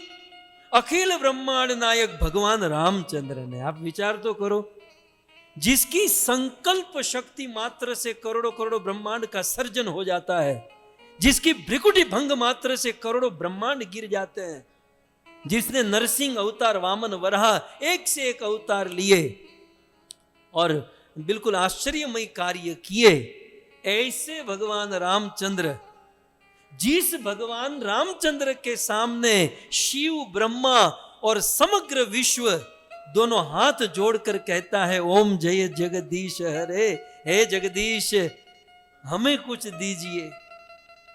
पूरा जगत जिसे मांगता है वो जगदीश आज केवट से मांग रहे हैं। क्या बात, प्रसंग प्रसंग है भक्त, अद्भुत। मांगी नावन, मैं तो मेरी सुई यहीं पर अटकी है। मांगी नाव, नाव भगवान ने मांगा। अखिल ब्रह्मांड नायक भगवान के इतिहास में प्रथम बार ऐसी घटना कि वो अपने भक्त से मांग रहे हैं। प्रथम ऐसी घटना। आप कहोगे नहीं, भगवान वामन ने मांगा था तो किसके लिए? अपने लिए थोड़ी मांगा था। भगवान वामन ने मांगा था अदिति के लिए, इंद्र के लिए। लेकिन याद रहे, यहां जो राम मांग रहे हैं वो अपने लिए मांग रहे हैं। मांगी नावन केवटया। भगवान रामचंद्र ने नाव मांगी है। अच्छा, नाव भगवान को क्यों मांगना पड़ा? थोड़ा सा विचार करें।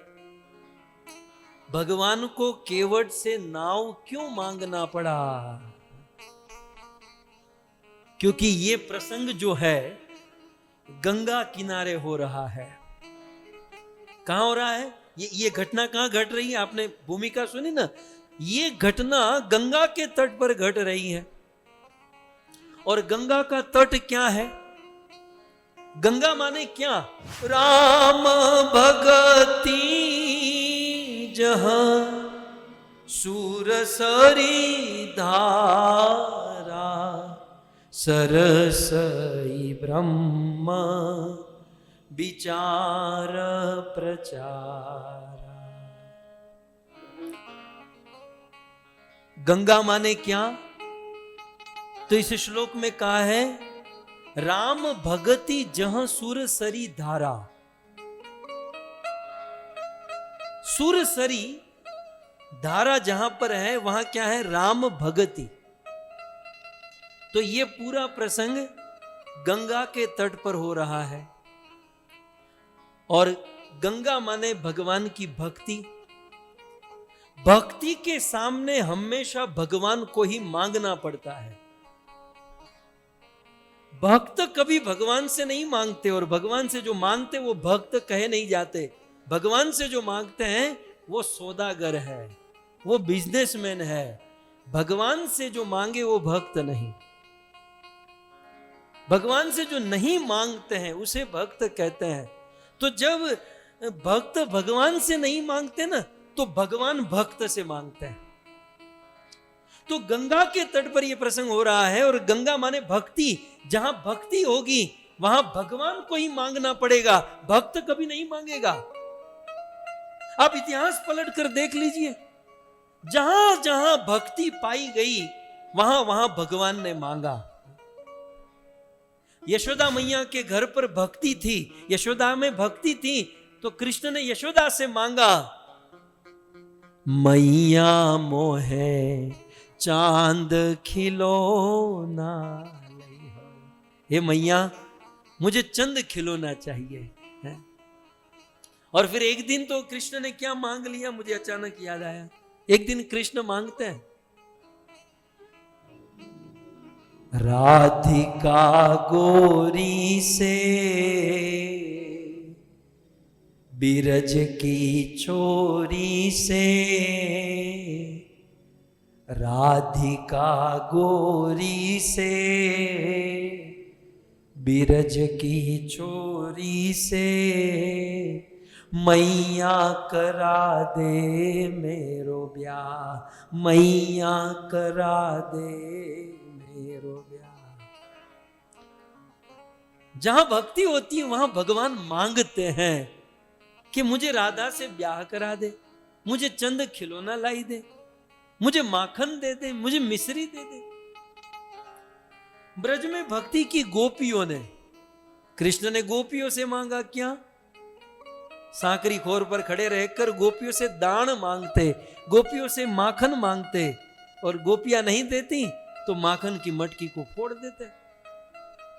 कहने का अर्थ यह है, मांगी नाव न केवट आना। मांगी नाव, भगवान मांग इसलिए रहे हैं क्योंकि गंगा के तट पर खड़े हैं, भक्ति के तट पर खड़े हैं। भक्ति के तट पर खड़े रहकर भगवान को मांगना ही पड़ेगा, और भक्त भगवान से नहीं मांगेगा, भगवान भक्त से मांगेंगे। इसलिए मांगी नाव है। लेकिन भक्तों क्या कहूं, केवट जैसे मजदूर का कोई आदर नहीं करता। केवट एक मजदूर है ना, मजदूरी कर रहा है। ऑटो रिक्शा चलाने वाला, समझिए ये नाव चलाने वाला मैंने ऑटो रिक्शा चलाने वाला। अमेरिका वाले नहीं जानेंगे, यूके वाले, केनिया, ये सब भारत में आना पड़ेगा। हमारे भारत में ऑटो रिक्शा वाले को इज्जत कोई नहीं देता, भारत में ऑटो वाले को कोई आदर नहीं देता। हम लोग सुनते देखते हुए ना, ए रिक्शा, ऐसे बोल के बुलाता है, ए रिक्शा रेलवे स्टेशन जाओगे?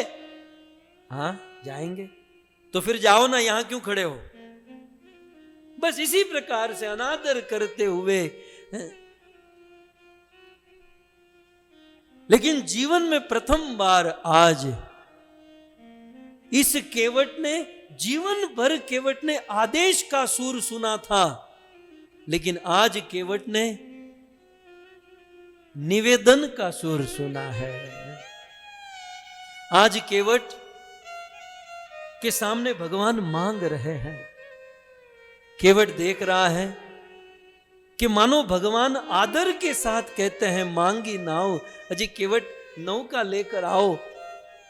मानो श्रमिक के श्रम का सही मूल्यांकन हो रहा है। मानो भगवान कह रहे हैं कि केवट, नाव पर तो तुम्हारा ही अधिकार है भाई, नाव तो तुम्हारी है, इस पर तुम्हारा ही अधिकार है। तुम अगर चाहो तो हमें पार उतार कर सकते हो, हमें पार ले जा सकते हो, इसलिए हम आपसे नाव मांग रहे हैं। जीवन भर तक लोगों की ताने सुनने वाला, लोगों का आदेश सुनने वाला, आज जब किसी के निवेदन का सुर सुना तो केवट की आंखों में आंसू की धारा बहने लगी। प्रथम बार केवट से कोई आदेश नहीं कर रहा, प्रथम बार केवट के जीवन में कोई मांग रहा है, मांगी नाव। नहीं तो राम जी आदेश भी दे सकते थे, है नाव लेकर आ, राजा दशरथ का बेटा हूं, तेरा राजा। लेकिन मांगी, दोनों हाथ जोड़कर नाव मांग रहे हैं।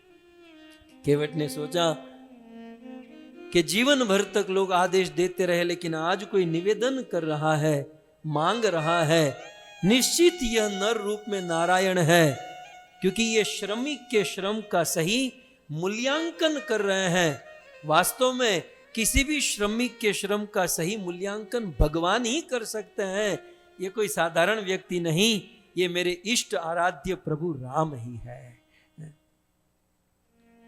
वेदों में पूछा गया कि इस दुनिया में महान कौन है, सो भक्तों महान वही है जो दूसरों को महान समझता है। भगवान रामचंद्र अपनी तरह केवट को महान समझ रहे हैं और निवेदन करते हुए कहते हैं कि मांगी नाव।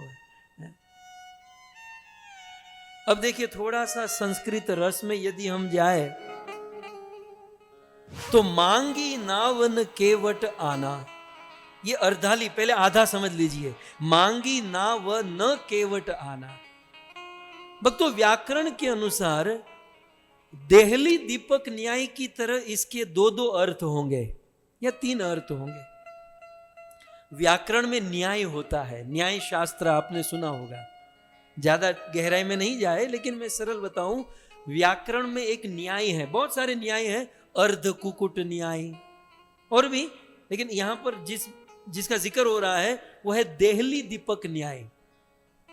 देहली दीपक न्याय क्या है कि भाई अचानक अंधेरा हो गया और अब प्रकाश चाहिए, और घर के अंदर भी प्रकाश चाहिए, घर के बाहर भी प्रकाश चाहिए, और दिया बल्ब केवल एक है, क्या करें?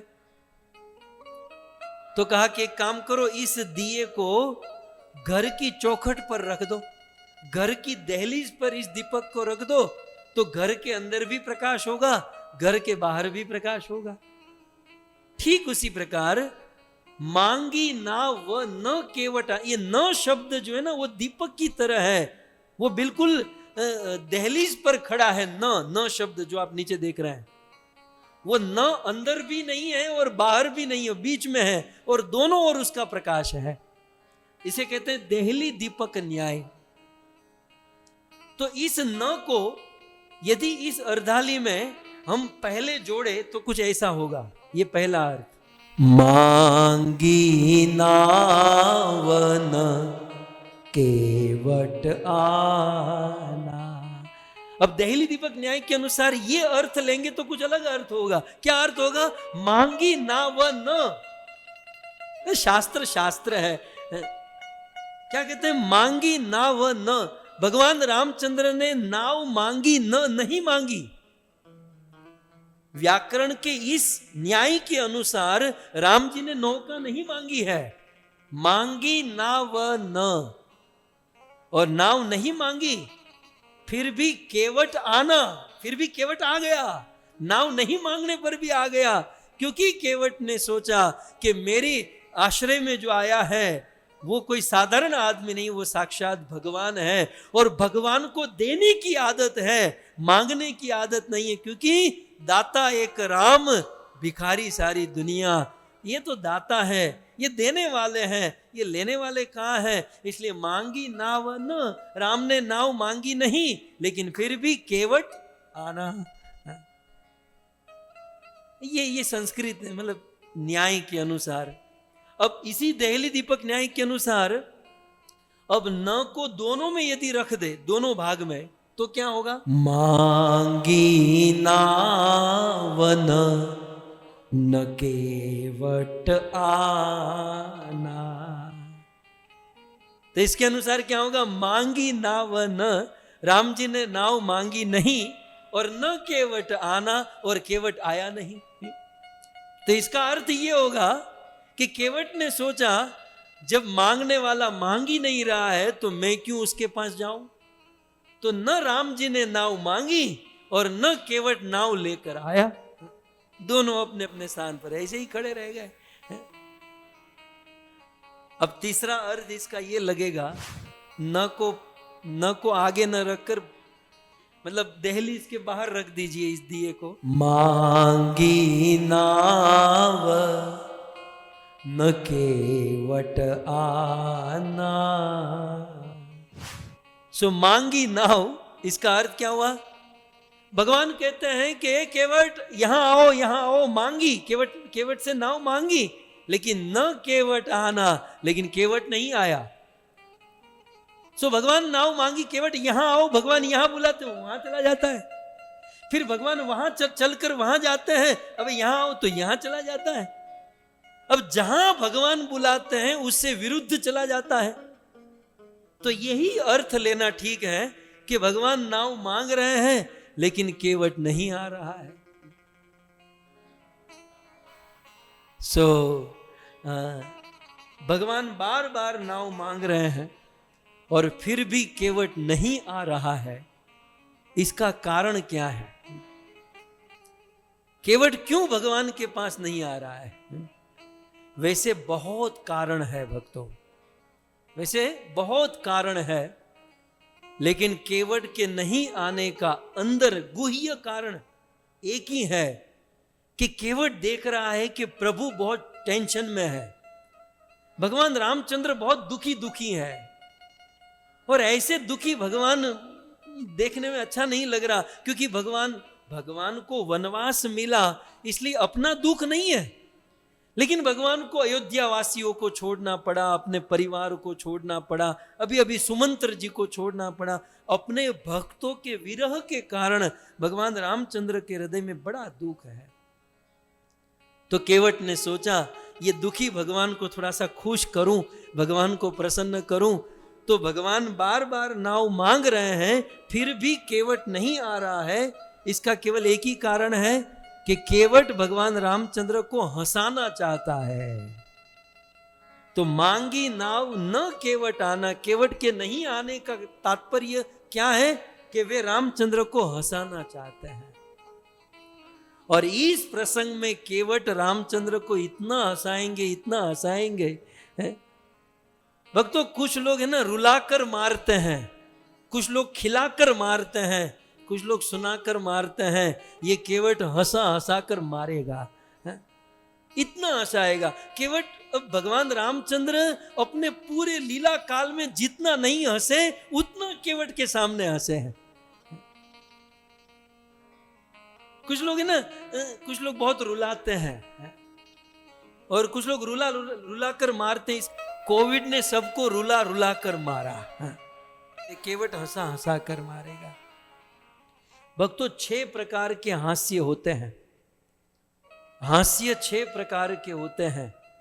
एक होता है स्मित, दूसरा होता है हसित, तीसरा होता है विहसित, चौथा होता है उपहसित, पांचवा होता है अपहसित और छठा होता है अति हसित।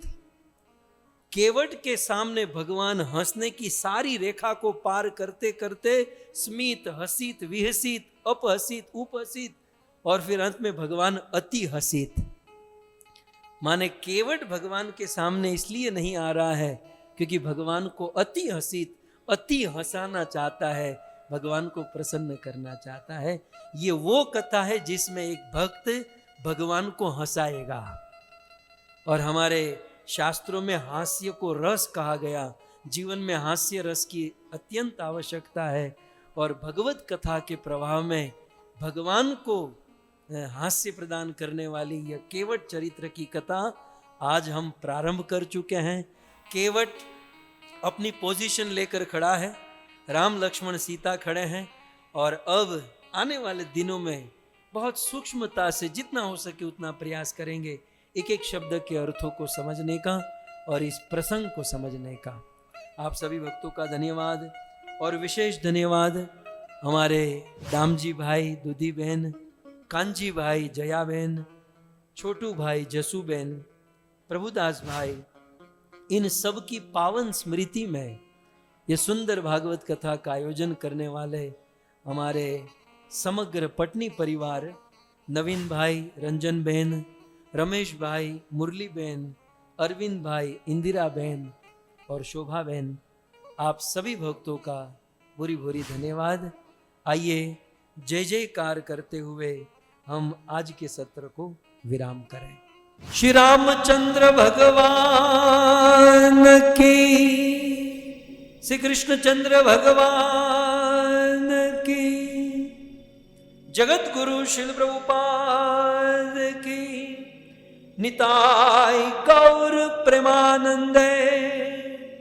जय जय श्री राधे, जय जय श्री राधे, जय जय श्री राधे श्याम।